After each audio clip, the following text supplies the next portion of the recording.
Hey there, everybody. I hope you are doing well. I'm Afefe with Touch by Tarot and Beyond. And today I'm doing a political video for you all. I woke up, my mind was just busy. I don't know about you all, but I was definitely keyed in yesterday on the results from the Pennsylvania primaries. We know how important a role Pennsylvania played in the 2020 election, right? We know, and nobody knows that better than Joe Biden, who, if I'm right, spent like something like 3 days there last week, I think it was, campaigning. The guy from Scranton. So Pennsylvania, a lot of eyes are on Pennsylvania as one of these swing states, and the stakes are really high there to make sure that the Biden campaign is has full momentum, is ready, and can absolutely get it done. That said, with those primaries, one of the races that everybody was very, very interested in was the one involving Summer Lee. Summer Lee being a freshman congressional person who representative who is considered one of the members of the squad, right? That progressive group. And, there was a lot of hoopla around, the fact that she's been very vocal in regards to the war in Gaza, the Israel-Hamas war. And there have been, always when we get to these extremely sensitive topics, there are people who have criticized her for her lack, as a Democrat, for her lack of support for the Biden administration's position in trying to find that, find that middle ground. Slowly but surely, we've seen Biden come out and, he had this conversation, sit down with Netanyahu by phone. He's sort of, he's said, on the one hand, U.S. is always going to be a staunch ally of Israel, point blank, period, not going anywhere. On the other hand, there can't, we've got the people in Gaza literally at the famine stage. There has to be more humanitarian aid. There has to be more accountability and more efforts towards reaching a ceasefire, right? So Summer Lee has been very vocal about all of that, and doggone if she did not win her primary and win it pretty handily. All right. So I think that, and I want to go to Spirit, I think that was a ring the bell moment for Biden's camp in terms of understanding that this issue is not going away. And I'm going to come out of this and look at these campus protests as if we needed any more reminders that this issue is not going to go away in terms of how people really feel about what is happening in Gaza and the extent to which we need to peel back from or eliminate anti-Semitism, and the idea that in order to be supportive of a ceasefire, it automatically throws people in the camp of being anti-Israel. And I think that's something that Summer Lee, the squad, others are trying to figure out how to navigate and get a different message across so that there's a coalition that comes together. And again, that's going to take me to those campus protests. But first, I want to see, based on the results of the primaries in Pennsylvania, Spirit, what is the Biden campaign going to do to solidify its support among progressives in that state? I have the Knight of Cups. I have the Eight of Wands. There's, all right, so clearly they saw it, they got eyes, they can see, and they're very clued in, to those results. Nobody was watching it closer than they were, right? Biden's camp. They're having discussions because they recognize now this is, and it's not about them wanting her. I'm not perceiving, Spirit's not giving me that they wanted to see Summer Lee not prevail, not at all. But there is just this this separation, or what is being perceived. This Knight of Cups is, this needs to be smoothed over. The perception that because she's taking her stance, or other progressive members of Congress, the squad and others, that it means that they are not supporting Biden. And that's a conversation that needs to be had. That Eight of Wands, it's going to speed up the degree to which there's a clearer understanding of how to both incorporate progressives' ideals into the Biden administration and their approach to the Hamas Israel situation. And there's death. that ruled by Scorpio. So I always think of Joe Biden, who's a Scorpio, when I see death in a political reading. But I think there's also what this is saying is the conversations are going to ramp up around a ceasefire, but they won't do it in a way that seems too aggressive or pointing fingers at Israel and Netanyahu. There has to be a way to make it make sense. All right.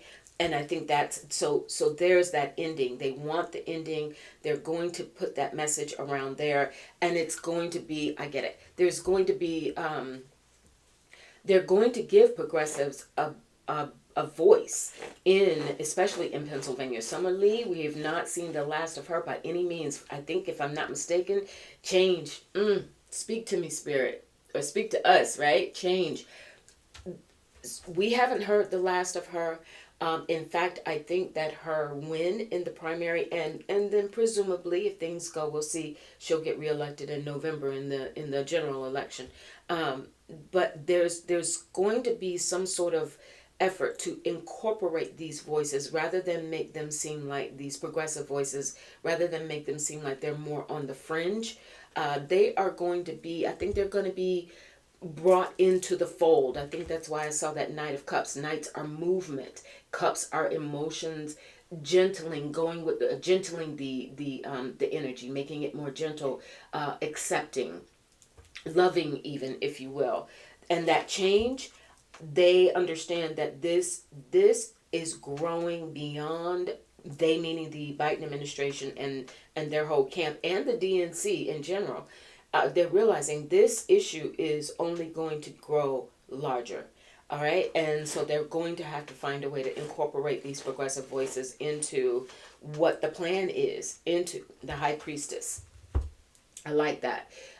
What it says is, with the high priestess, they don't know yet. There's an element of the unknown in terms of how this is actually going to work out. But again, I'm feeling with that change, and notice those twos in both. Two major arcana, high priestess, two pentacles, change. Those twos, I think it's a partnership. They're realizing that they are going to have to coalesce with some of the voices that have been considered more of the far left fringe. That they're going to have to bring them a little closer to the middle. And interestingly enough, when I was looking into Summer Lee, her district, I'm sorry, I don't remember the number of her district, but her district it's near Pittsburgh. It is overwhelmingly a Democratic district. However, it is also overwhelmingly moderates. So it's not just far left liberals. There's quite a moderate presence there, which means that there may be more, Spirit is saying, more of an effort and more of a willingness to sit down together to hash out how to deal and address these issues as we move into the November election. So watch out for Summer Lee, you all, and watch out for Pennsylvania. It's going to play a really pivotal role in how the Biden administration campaigns. And we have certainly not seen the last of Biden in Pennsylvania or Kamala Harris, or I'm feeling some surrogates as we get closer into summer. We're going to start seeing more surrogates for Biden. They're going to be boots on the ground a lot in Pennsylvania, as they should be. So moving on about how this issue around the Hamas-Israel war in Gaza is progressing. And to the extent that the numbers continue to tick up, we know that, if reports are accurate, over 2/3 of those who have been killed in this war in Gaza are women and children.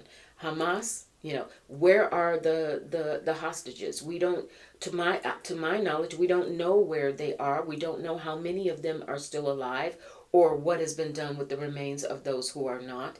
There are so many questions around the idea that Israel's stance on continuing the war is because of the hostages, point blank, period. But at the same time, there's this huge question mark around where they are, whether or not they're alive, has there been any furnished proof of life, and what is actually happening with Hamas. How many of Hamas's leaders are actually being targeted successfully in this war, and the extent to which so many civilian casualties continue to mount up. That is what I think is really galvanizing these campus protests that have just blown up. Columbia University in New York has been sort of, ground zero, the epicenter of a lot of what we're seeing with these tent encampments.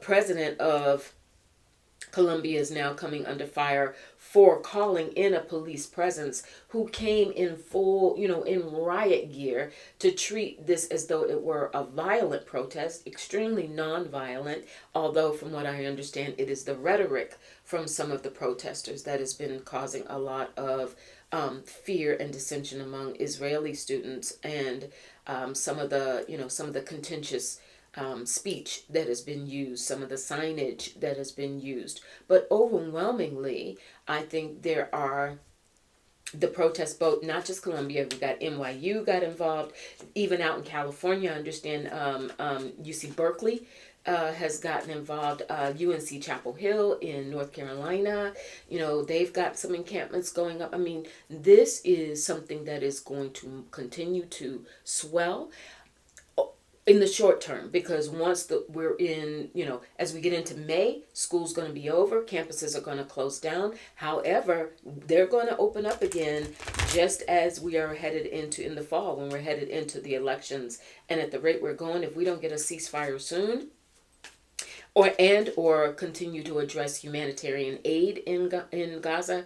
Again, with the famine, actually, we've been hearing borderline famine for a long time. Now I'm beginning to hear, perhaps you are too, actual famine, a state of famine there.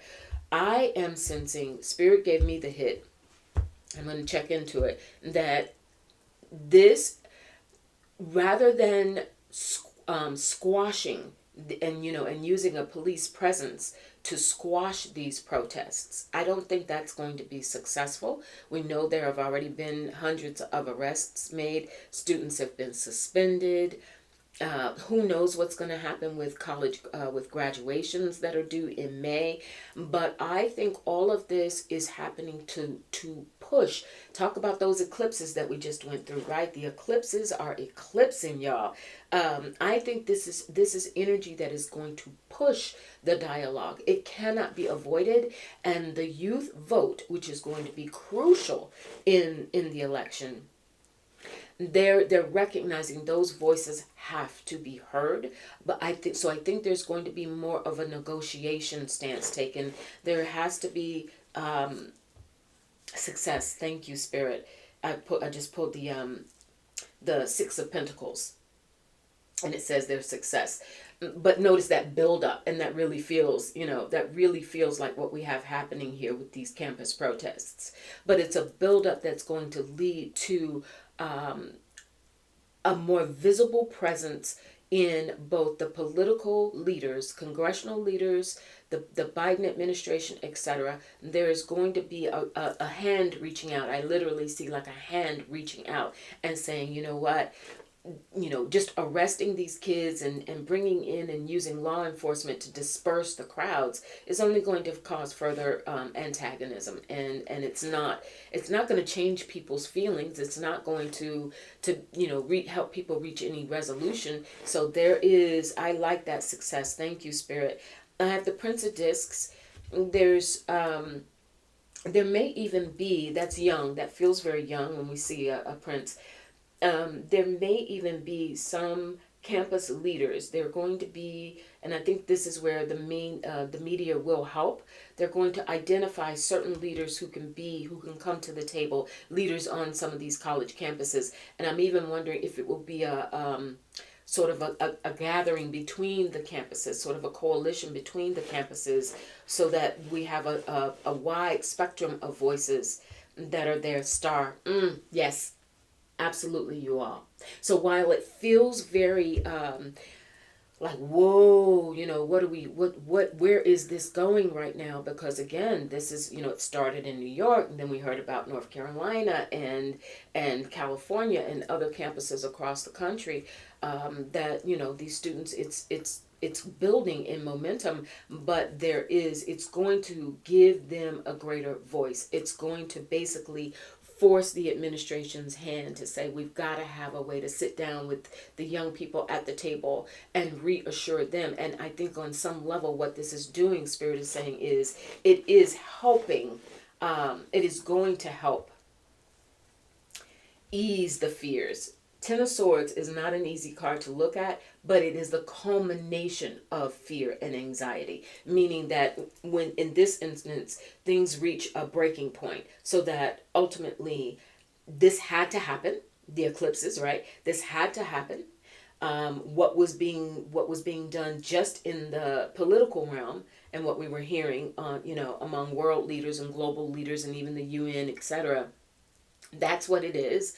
But we have this incredible, tens of thousands of young people voting age who are expressing their sentiments as well. And there's going to be a way to come together to make this understanding that in order to support Gaza does not necessarily mean not supporting Israel or being anti-Semitic. That's the voice that has to come through. Thank you. I'm comfortable with this now. I'm comfortable that we can move on from here, because we got temperance. And temperance is if temperance does nothing else, you all, it's an energy that takes opposite or polarizing energies and brings them together. It alchemizes them. It helps bring two sides, fire and ice, all of these issues. It brings them together to reach a healing resolution. It is very much a card of healing. It is ruled by Sagittarius, right? Optimistic, very much philosophical about values.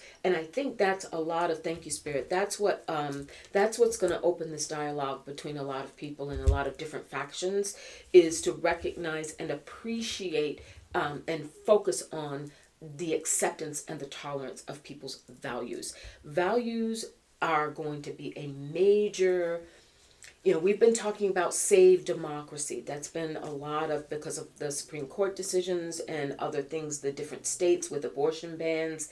And so there's the whole, and Trump's, what could possibly happen if Trump gets another term. So saving democracy has been a big message that's being put out. But I also think what's happening in this situation with the campus protesters is the values, the idea of cultural values, cultural tolerance, and people voting their conscience. People responding to and voting their conscience. So values is going to play a larger role in this election, as well as the idea that overarchingly we are trying to save democracy. All right. Okay. Moving on, I want to close down with Mike Johnson. Was it a change of heart? Did he have a Paul on the road to Damascus moment, right? For those of my Christian friends out there, like, for months it's like, I'm not doing it. He was really trying to find his footing with the far right, Freedom Caucus, etc. To hold the line. And then it was like, what? I'm going to have to put this on the floor. I think this was, I think who, 45 is in the mix of this. We know that Johnson made a couple of trips down there, had a couple of little sit downs with old boy. And I think, and I'm going to go to Spirit, I think this was about money. And this was about money and influence. And I'll tell you why. Spirit gave me the hit that I got. Marjorie Taylor Greene is pissed off, right? Because her hand just got pulled. You even had people on Fox. You've even got, Republican pundits out here now looking at her like, she's crazy. She's definitely losing momentum, and I think, she's not going to be ousted, but I think she's going to be further and further isolated from the real movers and shakers in the house. She's played her hand, and she recognizes it, and so she's talking the talk. There's the hermit. She's being put into a position of having to back it up and regroup and go and sit down somewhere. She's going to, she's lost favor. She never had favor with a lot of members of the GOP in the House. She never did. But certainly in that far right extremist contingent, she was their little darling. And she was a good attack dog. She was someone, easily to go out there and take the heat and say the asinine things that no one else wanted to go on record and say. But she's hit a wall. I think the eclipses are eclipsing Marjorie as well. She's hit a wall, and she's being pushed to the side. Mike Johnson, he and Hakeem Jeffries, there's been talk about a coalition. I don't know that I trust Johnson, and I don't even say I don't know. I don't trust Johnson enough to say that I think he is sincere in building a coalition with Hakeem Jeffries, but he also recognizes that the Dems are the ones who will save him, and there we have it, the magician. He recognized part of this, I think, when I said money earlier, one of the things that Mike Johnson has done, from what I understand, for all of the criticism leveled against him for many things, he has raised money. He has been able to raise money. And so I think right now we know that Trump, of all things paramount of importance to him is money, MONEY. There's an ability he sees Johnson as an avenue to being able to connect with the money and bring more money into the party, more money that one way or another can get funneled to him. And I think, and we have the moon. Wow. I got to go with what I see, you all, and I can see somebody firing off at me in the comments because it's hard for us to think that a Mike Johnson would have had an attack of conscience. That was his response in the press was, I'm doing what I feel is going to come down on the right side of history. I'm doing what my personal convictions, what I feel is right. Of course, the Democrats were saying, about time, like, dude, and recognizing that even if that meant putting his job on the line, but I also think he understood, and there could have been some conversations had where he understands that ultimately he's got enough numbers to line up behind him. He's not going to lose his job. I don't see him being ousted.